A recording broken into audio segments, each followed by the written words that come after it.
Variety media. ഇതുപോലെ ഒരു online interview അലമ്പാക്കിയ ഒരു സംഭവം തന്നെ ഓർമ്മയില്ല.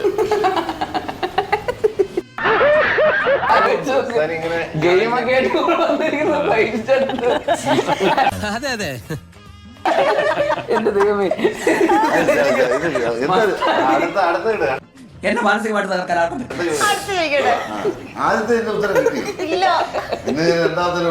ദൈവമേ മൂർഖനെയാണല്ലോ ചവിട്ടിയത്. നുണ എന്താന്ന് പോലെ അറിയാത്ത ഒരാള് ഞാൻ ഈ കൂട്ടത്തിൽ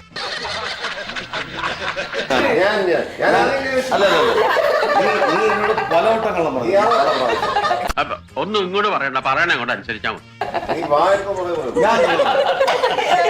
ഇപ്പൊ രണ്ടത്തിനും കിട്ടിയില്ലേ? സ്വാഭാവികം. ഏത് നുണയും വിശ്വസിക്കുന്ന ഒരു പാവം. ഞാൻ അതെങ്ങനെ എനിക്കിതാ? ഞാൻ സത്യം പറയാതെ വിശ്വസിക്കില്ല. പിന്നെ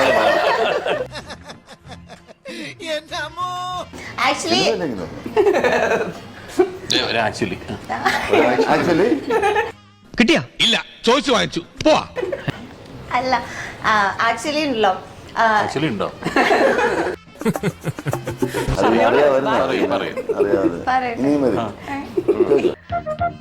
അതായത് ഉത്തമ മനസ്സിലായി. ശരിക്കും ആക്ച്വലി ഉണ്ടോ? ഇല്ല, ഇല്ല. ഉണ്ടായിരുന്നു. പോട്ടെ. പോയി. ഓക്കെ, ഇല്ല. സ്നേഹിക്കുന്ന ഒരുപാട് ആരാധകർക്ക് ഭയങ്കര വിഷമത്തോടു കൂടി ഏറ്റെടുത്ത ഒരു വീഡിയോ ആണത്. കാണിച്ചു. ആ കാലം സീസൺ കഴിഞ്ഞു. ബേസിൽ ഞാൻ തമ്മിലുള്ള സീസൺ ഓവർ. ഇവനെ കൊണ്ടുള്ള ഇന്റർവ്യൂ കൊണ്ട് നമുക്ക് സഹിക്കാൻ പറ്റില്ല. ഇപ്പൊ ഇവനില്ലാത്തതിന് ഇവൻ തന്നെ വന്ന.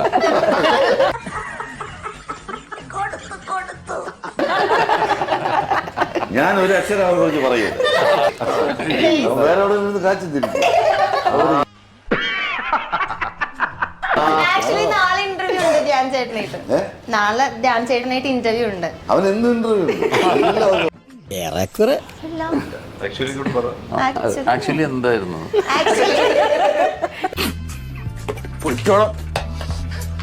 ഞാൻ ചിരിച്ചു പോയനെ. ഞാൻ ഇവനുള്ള സിനിമയിൽ കഴിയുന്നത് ഞാൻ അഭിനയിക്കാം. ഡയറക്ടർ വാരി തെറിയ എന്ത് പറഞ്ഞാലും ചിരിക്കുന്നത്. നീ ചിരിക്കല, ഞാൻ ആദ്യം നീയാണ് തുടങ്ങുന്നത്. വലിയ വലിയ ആൾക്കാരല്ലേ കേട്ടോ, മാമനോടും തോന്നല്ലേ. ചേട്ടൻ ഇപ്പൊ 43 years സിനിമ ഇൻഡസ്ട്രിയില്. ഇനി എന്റെ നോക്കിട്ട് കയറി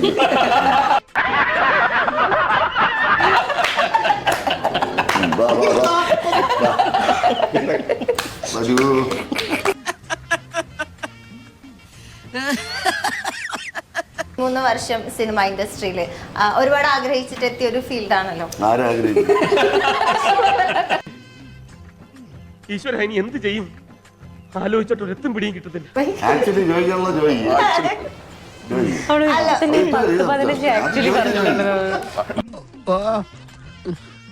ഇന്നിനി വയ്യ, നാളെ വന്നും ബാക്കി വാങ്ങിച്ചോളൊക്കെ ചെയ്തിട്ടില്ലേ ചേട്ടാ? ഇങ്ങനെ റിപ്ലൈ തന്നാലേ ഇവരതെടുത്ത് ട്രോളാക്കിട്ട് തന്നെ.